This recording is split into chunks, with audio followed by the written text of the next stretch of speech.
속물경제 소비자TV의 이성구입니다. 며칠 전 전두환 전 대통령께서 돌아가셨죠. 전두환 대통령은 12.12 사태로 우리나라 헌법 질서를 훼손하기도 했고, 또 5.17 비상계엄 확대는 수백 명의 희생자를 내게 만든 정말 국민들한테 용서받기 어려운 그 잘못을 저질렀습니다. 그리고 그런 부분에 대해서 명쾌하게 진상을 밝히고 사과하지도 않고 돌아가신 건 정말 아쉬운 부분이죠.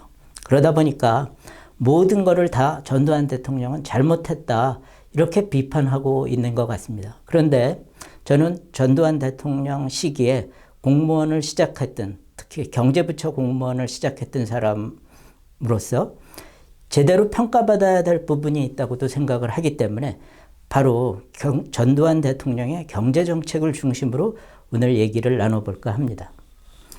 전두환 대통령의 그럼 주요 경제 치적을 한번 나열해 보겠습니다. 여러분들 아시는지 모르겠지만 전두환 대통령 때 건국 이래 최초로 경상수지 흑자, 이건 뭐냐면 우리나라가 외국에 물건을 팔거나 혹은 외국에 서비스를 제공해서 받은 돈이 우리나라 외국에 물건을 사오거나 서비스를 받아가지고 지출한 돈보다 많은 소위 흑자 경제가 되기 시작한 거가 1986년이 최초입니다. 박정희 대통령 때도 수출 확대를 위해서 굉장히 노력했고 했지만, 박정희 대통령 때는 한국에 공장도 져야 되고 이런 것들을 다 외국에서 사와야 되다 보니까 늘 경상수지가 적자였어요. 그러니까 꼬는 돈이 많았던 거죠. 근데 86년에 30억 불 내지 40억 불의 경상수지 흑자를 내고 이후 한 2년, 그러니까 3년 동안에 200억 불에 가까운 흑자 경제를 이룩합니다. 다음에 건국 이래 최초로 0%대, 그건 도매 물가를 얘기하는 건데요. 물가가 완전히 안정된 시대를 만들어냅니다. 박정희 대통령 때도 경제 성장은 굉장히 두 자릿수까지 이뤄냈지만 물가도 두 자릿수로 상승했었어요. 왜 그러냐면은 경제 성장에 필요한 여러 가지 자금을 국민들이 저축하는 것만으로 되기 어렵다 보니까 통화를 증발시켰던 거죠. 화폐가 늘어나면 어떻게 돼요? 화폐의 가치가 떨어지니까 물가가 오르게 되는 거예요. 바로 전두환 대통령은 그렇게 화폐를 찍어가지고 투자를 하는 방법을 쓰지 않고 균형 재정을 유지하면서 노력합니다. 정부의 돈 씀씀이를 절약하는 거죠. 그 결과로 도매 물가는 0%대, 소매 물가는 3%대라는 우리 건국 이래 최초로 한 자릿수의 물가 안정을 유지하게 되는 겁니다. 그런데 보통 이렇게 하려고 그러면은 경제가 굉장히 긴축되다 보니까 실업도 늘어날 수가 있고 경제 성장률은 낮아질 수가 있어요. 그런데 박정희 시대와 어깨를 나란히 할 두 자릿수 경제 성장을 하게 됩니다. 시대를 어떻게 나누냐에 따라서 조금 달라지긴 하지만 박정희 시대보다도 오히려 성장률이 높았다는 분석들도 있습니다. 물론 이 부분에 대해서 많은 이 좌파, 전두환을 욕하려는 사람들은 그 당시 삼조 때문에 그래. 삼조가 뭔지 아시나요? 요즘 사람들은 삼조 그럼 잘 모르지만 이런 겁니다. 첫 번째로 유가. 우리나라가 그 당시는 기름값에 굉장히 이 경제가 좌우됐거든요. 유가가 낮았다. 그러니까 외국에서 기름을 수입하는데 조금 줘도 됐다. 그 다음에 금리. 돈을 주로 빌려다가 이제 공장도 짓고 그랬으니까 금리가 낮았기 때문에 역시 외국에 지출할 게 작았다. 그리고 세 번째가 환율. 우리는 그때 이제 달러하고 연동하고 있었기 때문에 달러가 낮아져야지 어떻게 돼요? 우리나라가 수출하는 물품의 가격이 외국 사람들이 보기에 낮게 보이는 거예요. 그래서 달러가 낮았기 때문에 한국 물품들이 외국에 수출하기 좋았다. 바로 그런 것 때문에 우리나라가 잘 된 거지 전두환이 잘해서 잘 된 게 아니야, 이렇게 폄하하려고 하는데, 지금 얘기하는 삼조는 한국에만 적용됐던 게 아니에요. 전 세계 모든 국가, 그러니까 산유국이 아니면 다 기름값 싸진 거고, 외국에서 돈 빌려오는데 금리가 낮은 거, 외국에서 돈 빌려오는 나라한테는 모두 적용됐던 거고, 달러에 연동해가지고 이 외환 정책을 하던 나라한테는 다 됐던 거기 때문에 그럼 왜 다른 나라들은 이렇게 안 됐는데 세계 경제의 평균 성장률보다 5%나 높았다는 거 아니에요? 5% 이상. 안 됐는데 왜 한국만 잘했느냐 하면은 할 말이 없을 거예요. 그래서 저는 이런 걸 통해 가지고 전두환 대통령이 70년대 말에 그 뭡니까 11.6 사태하고 2차 오일 쇼크 이런 거에 의해서 이 나타난 혼란을 극복하고 이게 거의 90년대 말에 IMF 외환위기하고 비슷한 정도 상황이었습니다. 그런데 큰 부담 없이 어떻게 보면 김대중 대통령의 단기간 극복 이상으로 더 잘했던 거죠. 더 잘하면서 국민 부담도 주지 않았어요. 그러고서 소위 고도 성장을 완성시킨 어떻게 보면 한강의 기적은 박정희 대통령 때 완성된 것이라기보다는 전두환 대통령 시기에 저는 완성됐다 이렇게 생각을 합니다. 근데 이런 결과만이 아니라 경제의 시스템을 바꾼 부분은 더 평가돼야 됩니다. 왜냐하면 박정희 대통령 때는 우리나라에 뭔가 산업을 하자, 공장 짓는 사람을 우대해 주자 이러다 보니까 어떻게 해야 됐냐면은 공장 짓는 기계들은 외국에서 사와야 되죠. 그래서 달러가 1달러가 500원이어야 될 거를 350원 정도로 유지를 했어요. 왜 그러냐면은 이게 500억짜리 기계인데 350억이면은 사올 수 있게 해주는 거죠. 그러다 보니까 외자 도입으로 해서 줄을 섰어요. 기업들이. 외자 도입만 하면 돈 번대. 그래서 정부 관료나 박정희 대통령이 누가 외자 도입을 할지를 정해줬던 겁니다. 그러니까 정부한테 잘 보여야 기업으로도 성공할 수 있었던 거예요. 다만 박정희 대통령이 성공했던 거는 기업을 잘 골랐다는 거죠. 다음에 은행 대출도 특혜가 됐어요. 제가 아까 얘기했죠. 박정희 대통령은 물가 상승률이 15 내지 20%가 되게 경제를 운용했거든요. 근데 은행 대출은 그거보다 한 3, 4%가 쌌어요. 그러니까 어떻게 돼요? 돈을 빌려와가지고 땅만 사고 있어도 그냥 돈이 남아요. 그래서 은행 대출 역시도 줄 서야 됐어요. 그리고 은행이나 이것도 관료들이 야, 너 공장 질 사람한테만 빌려줘 해서 역시 정부나 은행이 돈 빌려줄 사람을 결정했던 거죠. 근데 이런 모든 거가 이제 달러가 시장 가치로 움직였으니까 어떻게 돼요? 외국에서 기계 사오려면 비싸게 돈 내야 돼요. 은행의 이자율도 시장에 따라 움직였기 때문에 이제 은행에서 대출이 받아온다고 돈을 버는 게 아니에요. 그렇기 때문에 그게 특혜가 안 되는 시장 경제가 실현됐던 거죠. 전두환 대통령 때 여러 가지 일탈적 비리가 많았다고 비리의 시대라고 얘기하는데 저는 이런 제도적 비리가 거의 근절이 됐다. 그래서 오히려 일탈적 비리들이 나타났다고도 볼 수 있고 모 재벌그룹 총수가 50 청문회에서 박정희 대통령 때는 기꺼이 정치자금을 바쳤는데 전두환 때는 할 수 없이 바쳤다 하는 얘기가 바로 이겁니다. 기꺼이 바치면 여러 가지 이런 사업 기회가 생겼거든요. 박정희 대통령 때는. 전두환 때는 없으니 어떻게 해야 되겠어요? 할 수 없이 바칠 수밖에 없었던 거죠. 물론 뭐 할 수 없이 바쳤다 하더라도 잘했다는 건 아니지만 그리고 이런 새로운 시장 경제의 프레임을 국민들한테 이해시키기 위해서 시장 경제 교육을 실시했습니다. 제가 공무원이 처음 돼가지고 맡았던 거가 경제 교육이라는 거였는데 그 전하고 완전히 달라져 있었어요.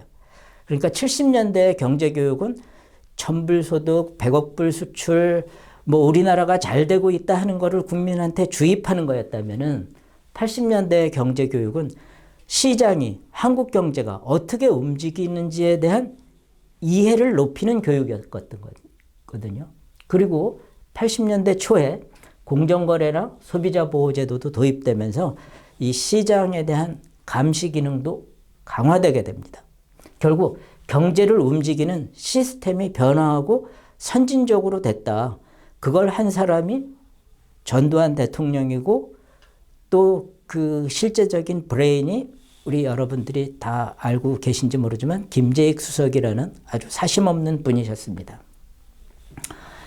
다음으로 전두환 대통령을 또 욕하는 것 중에 하나가 3S. 3S가 뭔지 아시나요? 스포츠, 스크린, 섹스.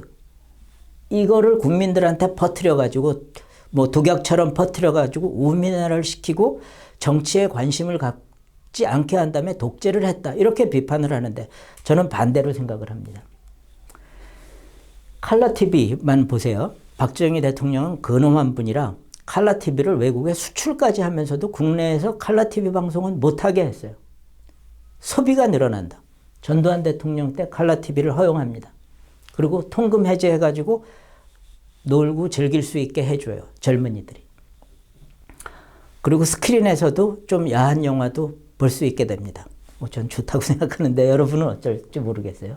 그리고 아주 중요한 변화 하나가 대학 정원 확대해요. 야, 대학 가려면 마음대로 가.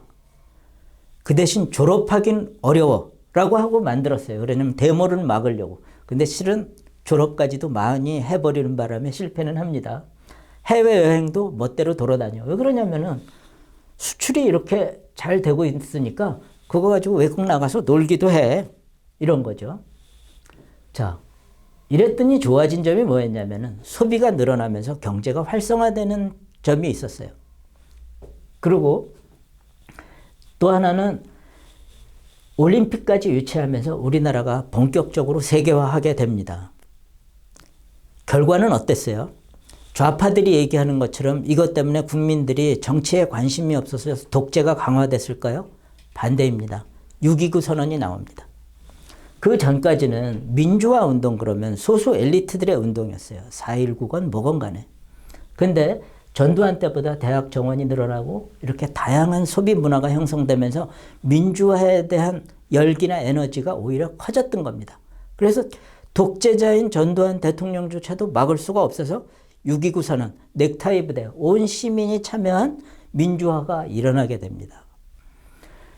그리고 박정희 시대랑 구분해서 보자면 박정희 시대는 국민들의 돈 버는 욕심을 통해 가지고 경제를 성장시켜 갔다면 국민들의 행복에 대한 욕구를 통해서 경제를 성장시켰다는 아주 중요한 차이점도 나타나게 됩니다. 그리고 또 하나 많은 사람들이 잊고 있는 게 하나 있어요. IT 강국 그럼 언제 어떤 때 출발했는지 몰라요. 적어도 박정희 대통령 때는 IT에 대한 관심은 별로 없었던 때입니다. 제가 바로 전두환 시기에 4차, 5차 경제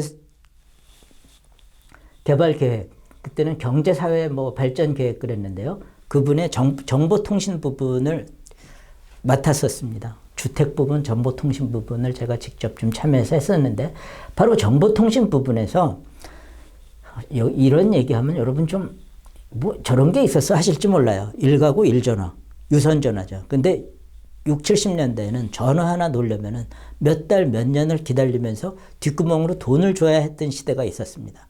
그거를 새로운 전전자 교환기를 개발하면서 한국이 가장 싼 교환기를 만드는 나라 중에 하나가 됐어요. 그리고 그 덕분에 누구든 전화기를 갖고 전화를 우리 집에 놓겠어요. 그럼 3일 내에 놓을 수 있는 나라가 되는 거죠. 그리고 광 케이블을 깔았어요. 구리선이 갖고 있는 이제 단점, 그건 제가 기술적이기 때문에 오늘 말씀은 안 드리겠습니다. 광 케이블을 깔면서 지금의 초고속 인터넷의 기반이 이때 생기게 됩니다. 이거를 주도하신 분이 오명 장관, 그 당시는 최신부 차관을 하시면서 한 4, 5년 하셨어요. 저는 이제 그분한테 한두 번 가서 보고 드릴 기회도 있었는데 아주 탁월하신 분입니다. 그리고 뒤에 그 김재익 수석 같은 분이 돌아가신 뒤에는 401 그분은 나중에 이제 뇌물죄로 구속도 되고 그러는 구설수도 있었지만 이명박 정부 때 제가 모셨었는데 역시 굉장히 탁월한 분이셨어요. 그러니까 전두환 대통령은 바로 이런 거를 제대로 이끌 수 있는 사람들을 보는 눈이 있었던 거죠. 저는 이제 윤석열 후보가 자기도 그렇게 하겠다 이렇게 얘기한 거는 굉장히 좋게 생각하지만 과연 이렇게 사람을 보는 눈이라는 게 그렇게 쉽게 생기는지는 좀 의문입니다. 그러니까 윤석열 후보가 정말로 사람을 제대로 쓰려면은 지금보다 훨씬 공부하고 이 폭넓은 시야를 가져야 된다고 생각을 합니다. 끝으로 사람들이 비난하고 있는 것 중에 하나가 한각종합개발 부분인데 저는 강변도로 올림픽대로를 다니면서 그 고수부지나 이런 풍경을 볼 때 이 부분도 재평가해야 된다는 생각을 갖고 있습니다. 다만 제가 환경이나 수리, 토목의 전문가는 아니기 때문에 오늘은 여기에 대한 평가는 미루겠습니다. 그리고 끝으로 다시 한번 경제 치적을 정리해 보죠. 경제 성장률, 이때는 이제 그 70년대 말 80년에 아주 혼란기 마이너스가 잠깐 있었죠. 81년에 전두환 대통령 집권하자마자 두 자릿수 이런 정도의 높은 성장률을 시현합니다. 근데 물가 상승률은 어땠습니까? 그 전에 뭐 10 내지 20%, 이때는 이제 갑자기 유가 때문에 이렇게 오일 쇼크 때문에 올랐던 거고요. 그렇지만 7%, 2%, 3%, 도매 물가는 0%까지 떨어졌다고 그랬죠. 실업률 거의 완전 고용입니다. 요새 막 억지로 돈을 뿌리면서까지 문재인 대통령의 실업 정책하고 비교하면 얼마나 훌륭한지 알 수 있습니다. 무역 수지 이렇게 흑자로 올라갑니다. 그리고 많은 업적들이 대부분 건국 이래 최초입니다. 이재명식의 표현하면 단군 일에 자기가 제일 잘했다고도 자랑할 수 있는 사람이죠. 어쨌든 저는 전두환 대통령의 그 서거에 즈음해서 그분이 뭐 그런 그 저지른 잘못을 제대로 밝히고 사과하지 못하고 돌아가신 부분에 대해서는 아쉽게 생각하지만 경제 정책 분야에서 또 우리 국민들이 제대로 평가할 부분이 있다. 이런 부분을 말씀드리고 마치려고 합니다. 네, 구독과 좋아요 부탁드립니다. 고맙습니다.